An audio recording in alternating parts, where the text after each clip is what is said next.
بسم اللہ الرحمن الرحیم۔ السلام علیکم ورحمۃ اللہ وبرکاتہ۔ حضرت ابو ہریرہ رضی اللہ عنہ سے روایت کرتے ہیں کہ رسول اللہ صلی اللہ علیہ وسلم نے فرمایا، سب سے پہلے جو گروہ جنت میں داخل ہوگا ان کے چہرے 14ویں رات کی چاند کی طرح ہوں گے، پھر جو ان کے بعد جنت میں جائیں گے تو ان کے چہرے اس چمکدار ستارے کی طرح ہوں گے جو آسمان میں بہت روشن ہے، نہ پیشاب کریں گے، نہ پخانہ، نہ تھوک آئے گی، نہ ناک کی ریزش، ان کی کنگھیاں سونے کی ہوں گی، اس کا پسینہ مشک جیسا خوشبودار ہوگا، ان کی انگوٹھیوں میں عود سلگتا رہے گا،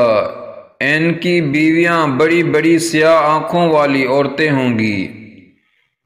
باہمی الفت کی وجہ سے سب ایک جان ہوں گے اور سب لوگ اپنے باپ آدم کی شکل پر 60 گز لمبے ہوں گے آسمان میں۔ صدقے جاریہ کی نیت سے اس ویڈیو کو دوستوں کے ساتھ شیئر کریں اور اس چینل کو سبسکرائب کریں۔ جزاکم اللہ خیرہ۔